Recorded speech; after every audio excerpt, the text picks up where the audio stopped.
우리가 5월 달은 가정의 달 이렇게 말을 하죠. 우리는 자연스럽게 가정의 달 하면 무엇을 그리고 있습니까? 행복이라는 단어를 그리고 있죠.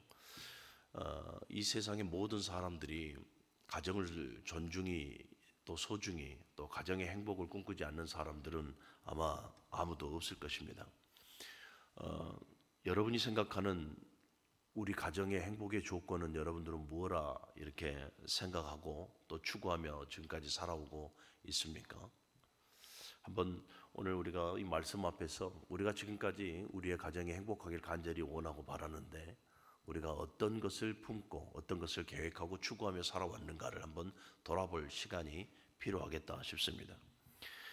이 글로벌 리딩 마켓 리서치라는 곳에서 전 세계의 가정들, 그 가정 각 나라에서 각 나라의 가정마다 행복의 조건들에 대해서 리서치를 했습니다.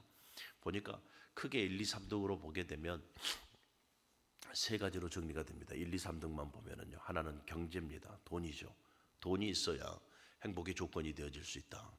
또 하나는 평화입니다. 평화. 그래서 나라와 나라 간의 이념과 이념의 대립 또는 세대 간의 그러한 갈등이 없으면 좋겠다. 그게 좋은 가정이다라는 것이고 또 하나는 자유입니다. 자유. 왜 그러겠습니까? 지금 전 세계적으로 보면 전쟁이 또 많이 일어나게 되어지죠. 전쟁이라는 말은 다른 말로 말하면 간섭이 심하다라는 거죠. 그러니까 이 간섭이 없는 편안한 나라, 편안한 사회, 편안한 가정이 되어졌으면 좋겠다. 이렇게 이 조사하는 것을 보게 되죠. 전 세계의 종교도 마찬가지입니다. 종교를 보면 모든 종교가 특별히 제가 이슬람이나 유대교, 불교, 유교 또 우리 기독교 5개를 세계 5대 종교라고 말을 하고 있죠. 이 5개를 보면 이 5 종교 다 가정을 매우 중요시 여기고 모두가 다 행복을 말합니다. 그런데 그 행복의 조건이라고 할까요? 그 행복을 추구하는 방법이 다 달라요. 이슬람 같은 경우에는 꾸란을 보게 되어지면 그들의 정경이죠. 그 꾸란을 보게 되어지면 알라에게 충성하고 알라에게 복종할 때 행복이 주어진다라고 가르치고 있습니다.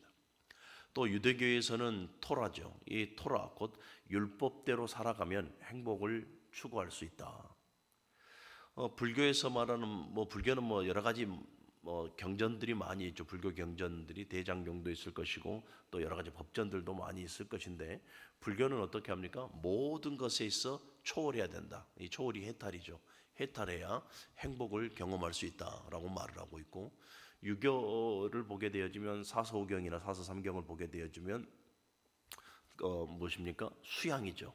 도덕적이고 윤리적인 모든 수양을 통해서 행복의 경지에 이르게 되어진다. 이 역시도 불교에서 말한 것처럼 초월하는 것이죠. 자, 그런데 이슬람이나 유대교나 불교나 또 유교에서 행복의 조건을 이렇게 제시한 것과는 달리 우리 기독교에서는 여러분 무엇을 강조하는가? 하나님의 은혜입니다. 하나님의 은혜가 우리와 우리 가정의 첫 번째 행복의 조건이 되어진다라는 것을 분명하게 말씀을 하고 있죠. 사랑하는 여러분, 저와 여러분들은 성도라 말하는 사람들입니다.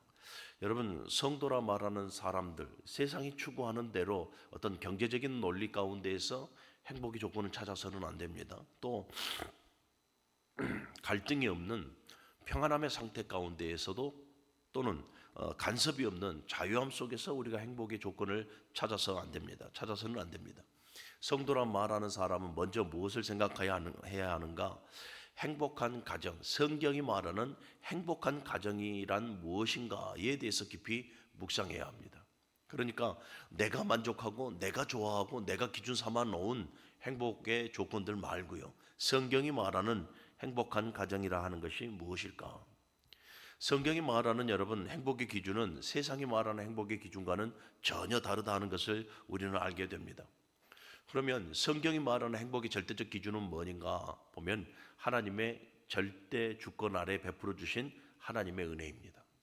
하나님의 절대 주권 아래에서 주어진 하나님의 은혜가 우리와 우리 가정의 행복의 절대적 조건이 되어질 줄로 믿으시기를 바랍니다.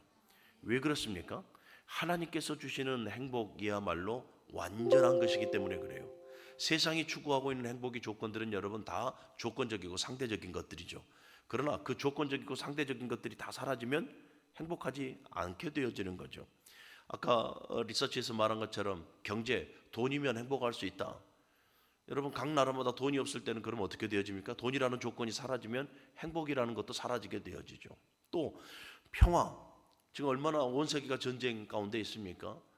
그러니 행복의 조건에 들어갈 수가 없는 것이죠. 그리고 계속해서 서로 간섭하고 있으니까 자유함을 누릴 수가 없게 되어진 거죠. 이 역시도 행복하지 못해요.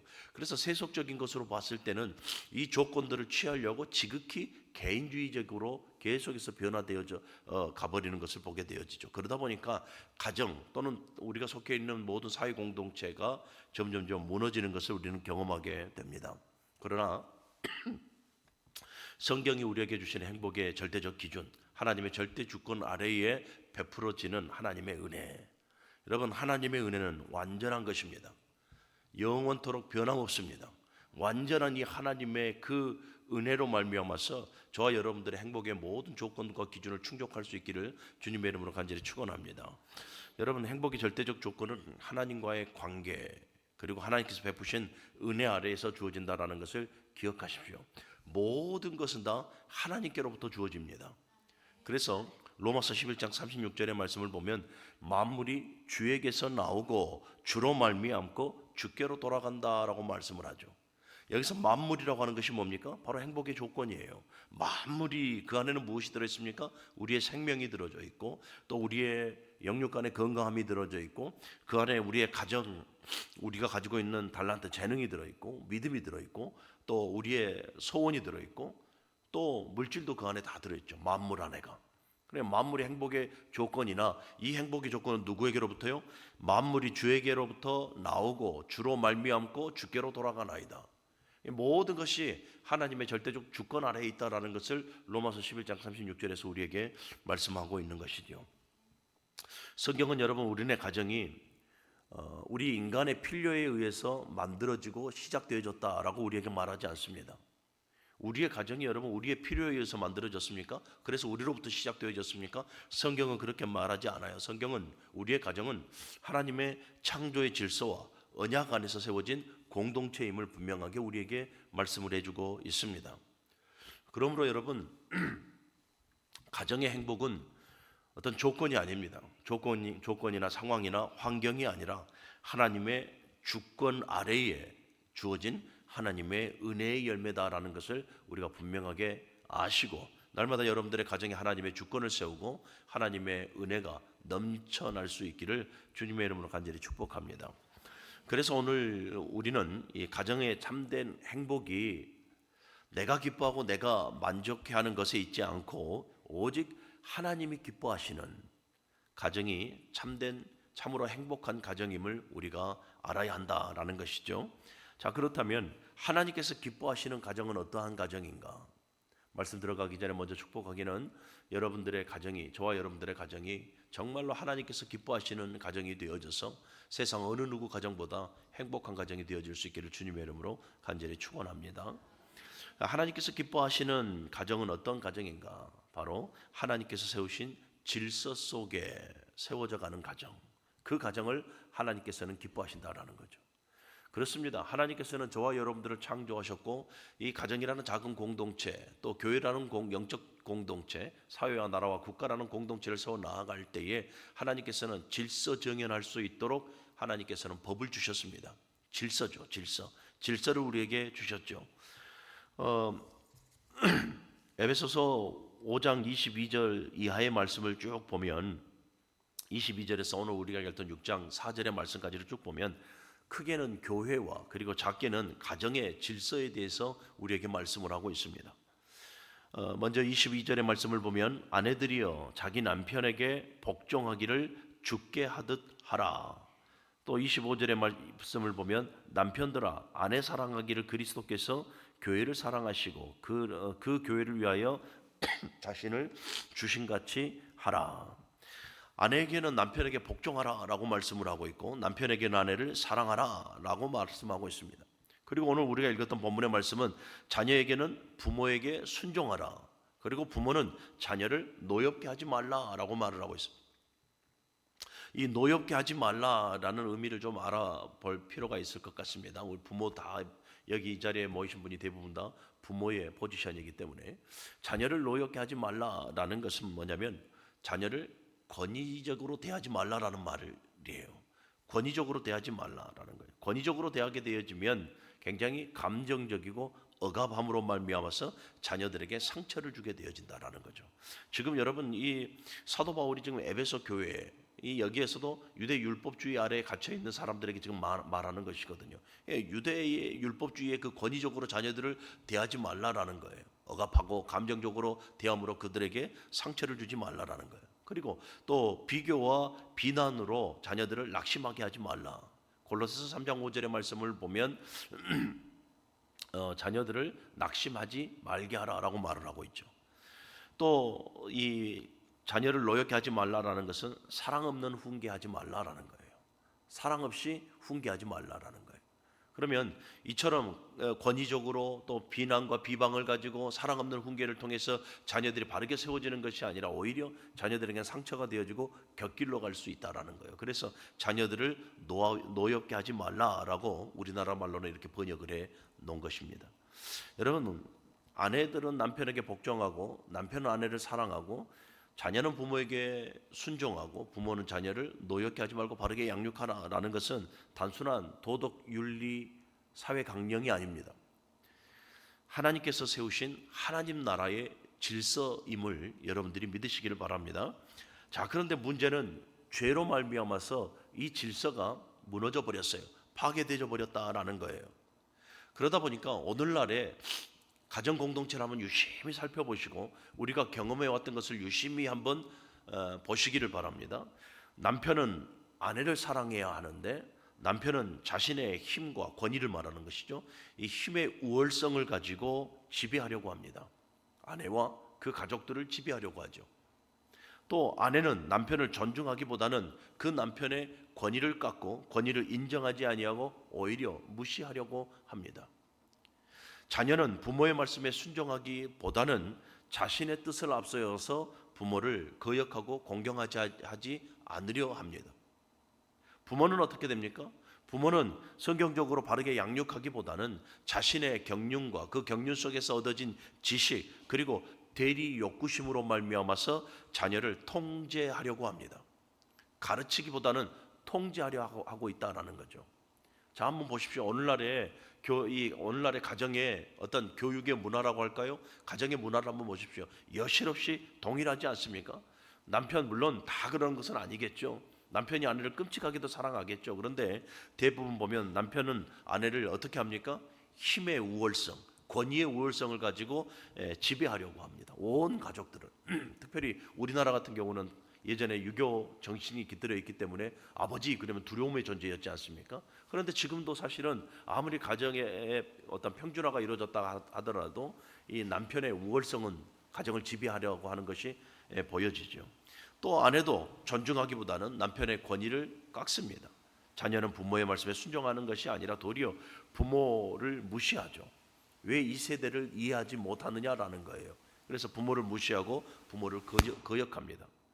부모 역시도 성경적으로 양육하기보다는 자신의 경륜에서 얻어지는 그러한 지식들을 가지고 자녀들을 계속해서 속박하고 더 나아가서는 이 대리 욕구심이라고 하는 것이 무엇입니까? 자식을 향한 부모의 욕심을 말하는 거예요. 이렇게 되어졌으면 좋겠다. 그를 통해서 부모는 뭐합니까? 대리 만족을 누리는 거예요. 이게 대리 욕구심이에요. 이 대리 욕구심으로 말미암아 자녀를 통제하려고 하는 그 가정의 문화가 오늘의 문화인 것이죠. 여러분, 이것은 어디에서 온 것입니까? 바로 인간이 죄로 말미암아 타락한 그 타락에서부터 왔다라는 것을 우리는 알아야 합니다. 가정에서 쉽게 볼 수 있는 이 무너진 질서는 사랑하는 여러분, 이 무너진 질서로는 절대로 우리의 가정이 행복할 수 없다 하는 것을 여러분들이 기억하시기를 바랍니다. 사랑하는 여러분, 오늘날 이 가정의 갈등으로 남보다 못한 사이가 되는 데에는 성격 차이가 아닙니다. 또 환경의 문제도 아니고요. 세대 간의 갭, 문화의 차이도 아닙니다. 바로 하나님의 질서에서 벗어난 결과입니다. 오늘 에베소서 5장 22절에서부터 6장 4절의 말씀까지가 바로 하나님께서 가정과 교회 공동체 또 사회 공동체의 이 성장과 행복을 위해서 바른 하나님 나라의 질서를 지금 하나님께서 우리에게 명하고 계시다라는 거예요. 고로 우리는 이 하나님의 질서에서 벗어나게 되어지면 우리는 행복한 가정, 행복한 교회 공동체를 이루어 나갈 수 없다라는 것을 기억하시기를 바랍니다. 사랑하는 여러분, 행복한 가정이 되려면 하나님께서 이 그리스도를 통해서 세우신 질서 안으로 돌아와야 합니다. 만양의 질서가 아니에요. 율법이 아니에요. 그리스도를 통한 질서를 말하고 있는데, 그래서 다시 한번 이제 볼까요? 24절의 말씀을 보면, 그러므로 교회가 그리스도에게 하듯 아내들도 범사에 자기 남편에게 복종할지니라. 아내가 또는 교회가 그리스도에게 하듯이 남편에게 복종해야 한다라는 것을 말씀을 하고 있습니다. 또 25절의 말씀도 보면, 남편들아 아내 사랑하기를 그리스도께서 교회를 사랑하시고 그 교회를 위하여 자신을 주신같이 하라. 아내를 그리스도께서 교회를 사랑하신 같이 사랑하라 라고 말을 하고 있어요. 자녀들 역시도 그리스도 안에서 부모에게 순종해야 하고, 부모도 그리스도의 교훈으로 말미암아서 자녀를 바르게 양육해 나아가야 한다라는 것을 말씀하고 있죠. 이 질서가 회복이 되어질 때에 여러분, 비로소 이 마지막 이 시대, 정말로 마지막 때로 치닫고 있는 이 타락한 이 시대에 우리의 가정은 무너지지 않을 것이며 우리의 가정은 더욱더 행복하게 될 줄로 믿습니다. 그래서 여러분, 행복은 조건이 아니에요. 행복은 조건이 아니라 행복은 우리의 일시적인 감정이 아니에요. 질서, 그리스도 위에 세워지는, 그리스도라는 질서 위에 세워지는 하나님의 은혜의 결과임을 우리 모두가 기억하시기를 간절히 부탁을 드립니다. 또 하나님께서 기뻐하시는 가정은 어떠한 가정인가? 그리스도의 사랑으로 말미암아서 세워져가는 가정이어야 한다. 그리스도의 사랑. 물론 부모인 우리의 사랑도 있고 또 부모를 향한 자녀들의 사랑도 있습니다만은, 그러나 저와 여러분들은 완전한 존재가 되어지지 못해요. 우리는 상황 따라 흘러가고 우리 인간의 감흥 따라 흘러가는 존재이니 우리의 사랑도 온전하게 상대에게 다가갈 수가 없죠. 그래서 하나님께서 기뻐하시는 가정은 우리가 죽고 못 사는 사랑으로 뭉쳐져 있는 가정이 아니라 그리스도의 사랑으로 세워져가는 가정을 하나님께서는 기뻐하시고 그 가정에 참된 행복을 주신다라는 거죠. 아까 우리가 5장 25절 읽어봤지만, 남편들아 아내 사랑하기를 그리스도께서 교회를 사랑하시고 그 교회를 위하여 자신을 주신같이 하라. 그리스도께서는 교회를 사랑하시고 자신을 주신같이, 어디에서요? 십자가에서 자기 자신을 주셨습니다. 그러면 사랑하는 여러분, 가정을 향한 이 사랑은 우리 인간의 감정에서부터 출발해서는 안 됩니다.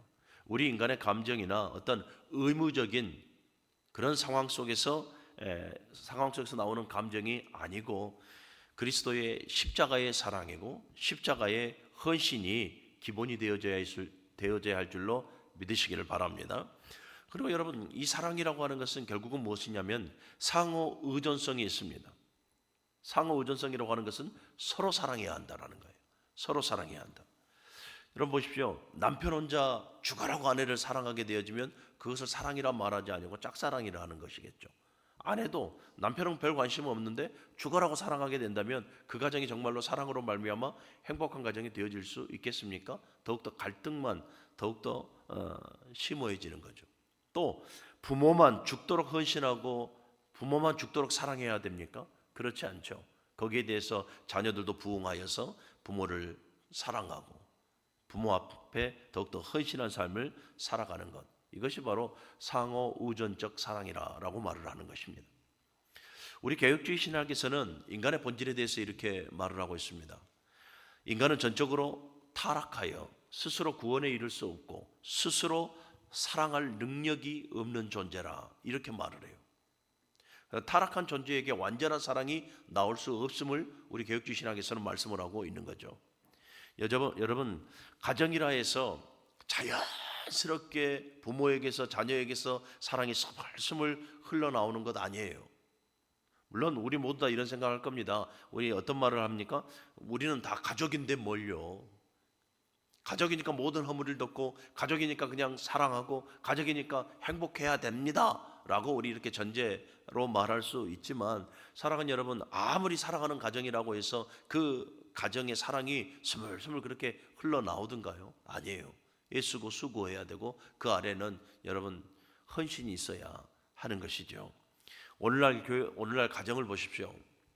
행복을 외치고 있지만, 사랑이 넘치고 있다라고 말을 하고 있지만, 오늘날 보도되어지는 모든 가정들의 행태를 보니까 서로 형제간에, 또 부모와 자식 간에 상처가 많이 생기고, 갈등이 생기고, 이기적이고 자기중심적인 가정으로 변해가는 그 모습이 오늘날 가정의 모습인 것 같습니다.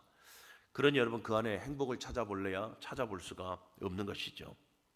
자, 그렇다면 어떻게 우리가 사랑할 수 있을까? 우리의 가정이 바로 그리스도입니다. 예수 그리스도의 사랑으로 우리는 서로 사랑해야 한다라는 거죠. 여러분, 하나님 앞에서 내가 어떤 존재였던가를 한번 생각해 보십시오. 하나님 앞에서 내가 어떤 존재였습니까? 우리 모두가 다 하나님 앞에서 하나님께 원수되었던 자들입니다. 원수되었던 무엇으로요? 죄로 말미암아서 원수되었던 자들입니다. 그런데 예수 그리스도께서 나를 위해서 십자가 위에서 죽으셨습니다. 빌립보서 2장 8절의 말씀을 보면 사람의 모양으로 나타나서 자기를 낮추시고 죽기까지 복종하셨으니 곧 십자가에 죽으심이라. 로마서 5장 8절에도 우리가 아직 죄인 되었을 때에 그리스도께서 우리를 위하여 죽으심으로 우리를 향한 하나님의 그 사랑을 확증하셨다라고 말씀을 하고 있어요. 바로 이 사랑이, 이 그리스도의 사랑이 오늘 우리 가정에 필요하다라는 것입니다. 사랑하는 여러분, 우리의 가정이라고 해서, 우리가 사랑하는 가정이라고 해서 완벽한 사람들만 모여 있는 건 아닙니다. 조금 냉철하게 우리의 가정의 모든 구성원들을 보자면 참 흠이 많고 연약하고 부족하다라는 것을 우리는 쉽게 찾아볼 수가 있을 것입니다. 사랑하는 여러분, 그래요. 그런 것 같습니다. 제가 우리 큰아들에게 자주 썼던 말이 뭐냐면 한 번씩 이런 말을 합니다. 아빠도 너에게는 처음 아빠야. 제가 실수할 때가 한 번씩 있어요. 그럴 때 우리 아들이 막 실망해갖고 말을 막 하루 이틀 안 할 때도 있을 것 아닙니까? 그러면은 제가 이제 문자를 보내요. 야, 아빠도 너한테 처음 아빠 처음 해봐. 뭐겠어요? 실수할 수 있다라는 거죠. 부모도, 자녀들도 마찬가지죠. 자녀들도 부모에게는 처음 자녀들 아닐 겁니까?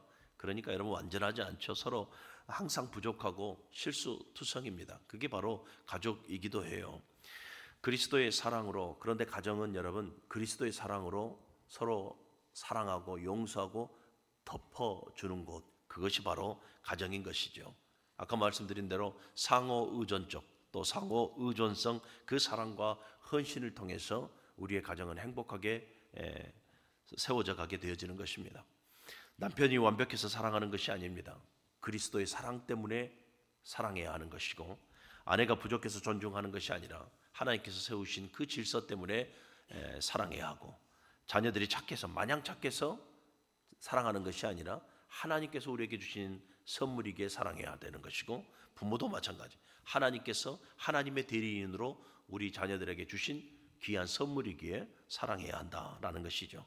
그래서 여러분, 언제나 그리스도의 사랑과 그리스도의 사랑으로 말미암아서 우리 가족의 모든 구성원들이 서로 사랑함으로 말미암아서 세상에서 가장 행복한 여러분들의 가정이 되어지길 바랍니다.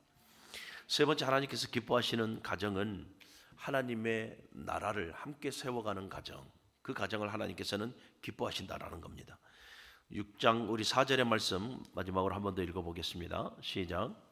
또 아비들아, 너희 자녀를 노엽게 하지 말고 오직 주의 교훈과 훈계로 양육하라. 6장 마지막 절을 보니까 자녀들에게 오직 주의 교훈과 훈계로 양육하라, 이렇게 말씀을 하고 있어요. 자, 여기서 우리가 깨달아야 하는 것은, 그러면 이 양육의 목적이 뭔가, 양육과 훈계의 목적이 뭐냐라는 거죠. 내 자녀를 양육하고 훈계함으로 말미암아서 세상 가운데 성공하는 자녀, 또는 세상 가운데에서 소위 잘 되는 자녀, 사람들에게 인정받는 자녀 되기 위해서 우리가 훈계하고 또 양육할 수도 있겠습니다만은, 오늘 본문에서는 이를 초월하는 것이죠. 이를 초월해서 하나님을 아는 자녀, 하나님을 믿는 자녀, 다른 말로 말하면 믿음의 다음 세대로 양육하라라는 거예요. 믿음의 다음 세대로 양육하라. 아까 제가 말씀드렸는데 우리 개혁주의 신학에서 여러분 가정은 단순한 혈륜 공동체가 아닙니다. 혈륜 공동체가 아니라 언약 공동체로 보고 있습니다. 그래서 부모는 단순한 육신의 부모요 보호자가 아니라 신앙을 계승하고 전수하는, 그래서 하나님의 나라를 세워 나아가는 사명자라는 것을 잘 알아야 합니다. 사랑하는 여러분, 그러므로 가정의 목표는 분명합니다. 가정의 목표는 우리 한 세대의 가정이 잘 먹고 잘 사는 데 있지 않습니다. 가정의 목표는 곧 하나님의 나라이죠. 하나님의 나라를 바르게 세워 나아가야 되고, 우리 가정에 하나님의 나라를 향해서 우리 가족의 모든 구성원들이 함께 걸어가고 있느냐, 이것이 여러분 우리 가정의 행복의 조건이 되어져야 합니다. 사랑하는 여러분, 세상의 가치관대로 우리의 자녀들을 양육하면 세상의 잣대로 봤을 때는 내 자녀들이 잘나 보이고 성공해 보여서 아무런 문제 없을 것 같지만, 사랑하는 여러분, 그 가정의 마지막은 공허함만 남을 수밖에 없다라는 것을 우리는 알아야 합니다. 하나님 나라를 목표로 하십시오. 여러분들의 가정이 하나님 나라를 목표로 하고 여러분들의 가정이 먼저 하나님의 나라가 임할 수 있도록 여러분들 함께 앞에서 이끌어주고 뒤에서 밀어가는 그런 복된 가정이 되시기를 주님의 이름으로 간절히 축원합니다. 말씀을 정리하겠습니다. 사랑하는 여러분, 하나님께서 기뻐하시는 가정은 거저되지 않습니다. 우연히 만들어지지도 않습니다. 하나님의 질서 가운데 그리스도의 사랑으로 서로 사랑할 때에, 그리고 하나님 나라가 임하고 더 나아가서 전국에 우리가 들어갈 하나님 나라를 향해서 우리의 가정 모든 공동체가 함께 나아갈 때에, 사랑하는 여러분, 그 가정은 행복한 가정이 되어질 수가 있습니다. 지금 여러분들의 가정을 돌아보면서 오늘이라도 늦지 않았습니다. 우리가, 남편인 우리가, 아내인 우리가, 부모인 우리가, 자녀인 우리가 먼저 하나님 앞에 무릎을 꿇고 하나님의 질서 안으로 들어와야 합니다. 그래서 남편은 아내를 사랑하고, 아내는 남편에게 복종하고, 자녀는 부모의 말씀에 순종하고, 부모는 자녀를 바르게 양육해야 합니다. 사랑하되 세상의 사랑관이 아니라 성경적 사랑관, 그리스도의 그 십자가의 사랑으로 서로 사랑해야 하며, 더 나아가서는 하나님의 나라를 소망하고 날마다 모든 가족의 일원들이 한 발 한 발 함께 걸어 나아가는 아름답고 복된 가정이 되어져야 합니다. 하나님께서는 이러한 가정을 기뻐하시고 이러한 가정에게 하나님께서는 은혜와 축복으로 행복한 가정 되게 하십니다. 오늘 그러한 행복한 가정이 오늘 예배하는 우리들의 가정이 되어질 수 있기를 주님의 이름으로 간절히 축원합니다.